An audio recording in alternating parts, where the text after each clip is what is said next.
केंद्रीय कर्मचारियों के लिए राहत भरी खबर। कर्मचारियों के 8वें वेतन आयोग को लेकर 2024 के बाद सरकार दे सकती है बड़ा अपडेट।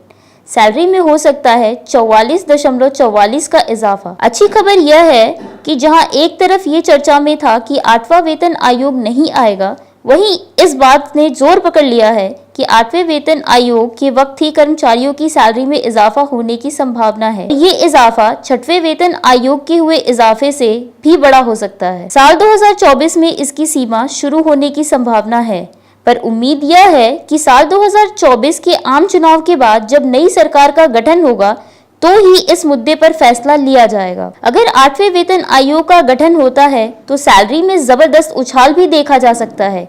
पिछले वेतन आयोग की तुलना में इसकी कैलकुलेशन की जाएगी। साल 2025-26 में लागू हो सकता है 8वां वेतन आयोग। इसका गठन साल 2024 के आखिर तक हो जाएगा। वहीं साल 2025 या 2026 तक इसे लागू भी किया जा सकता है। 8वें वेतन आयोग में केंद्रीय कर्मचारियों की सैलरी में जबरदस्त उछाल आ सकता है। अगर देखा जाए तो 7वें वेतन आयोग के मुकाबले 8वें वेतन आयोग में कई बदलाव हो सकते हैं। इसमें फिटमेंट फैक्टर के फॉर्मूले पर सैलरी नहीं बढ़ेगी, बल्कि किसी दूसरे फॉर्मूले से सैलरी इंक्रीमेंट दिया जा सकता है। साथ ही 10 साल में एक बार वेतन आयोग के गठन को भी बदला जा सकता है। इसे हर साल की तर्ज पर शुरू किया जा सकता है। 7वें वेतन आयोग के गठन के बाद केंद्रीय कर्मचारियों की न्यूनतम सैलरी में सबसे कम इजाफा हुआ। दरअसल सैलरी को फिटमेंट फैक्टर के हिसाब से बढ़ाया गया। इसमें इसे 2.57 गुना रखा गया। इससे बेसिक सैलरी 18,000 रुपए की गई। अगर इसी फॉर्मूले को आधार माना जाता है तो 8वें वेतन आयोग में फिटमेंट फैक्टर की अधिकतम रेंज के तहत न्यूनतम सैलरी 26,000 रुपए तक हो जाएगी। इसके बाद निचले स्तर के कर्मचारियों की बात करें तो उनका सैलरी रिवीजन हर साल परफॉर्मेंस बेसिस पर किया जा सकता है। वहीं अधिकतम सैलरी वाले कर्मचारियों का रिवीजन 30 साल के अंतराल पर रखा जा सकता है। आइए जानते हैं कौन से पे कमीशन में कितनी बढ़ी सैलरी। 4th पे कमीशन में केंद्रीय कर्मचारियों की वेतन वृद्धि 27.6% की गई।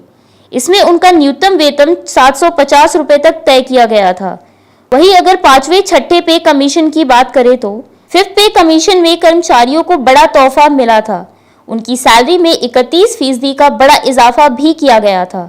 इसमें उनका न्यूनतम वेतन सीधे बढ़कर 2550 रुपए प्रति माह कर दिया गया था। 6th पे कमीशन में फिटमेंट फैक्टर को लागू किया गया। उस वक्त 1.86 गुना रखा गया था। इसमें कर्मचारियों को सैलरी में सबसे बड़ा हाइक मिला। उनकी न्यूनतम सैलरी में 54% का इजाफा हुआ, जिससे उनकी बेसिक सैलरी बढ़कर 7,000 रुपए हो गई। साल 2014 में 7वें पे कमीशन का गठन हुआ और साल 2016 में लागू किया गया। इसमें भी फिटमेंट फैक्टर को आधार मानते हुए 2.57 गुना की वृद्धि की गई। अब इंतजार इसका है 8वें वेतन आयोग में कर्मचारियों की सैलरी में कितना इजाफा हो सकता है। 8वें वेतन आयोग के गठन की बात करें तो अगर पुराने पैमाने पर ही सरकार 8वें वेतन आयोग का गठन करती है तो इसमें भी फिटमेंट फैक्टर को ही आधार रखा जाएगा।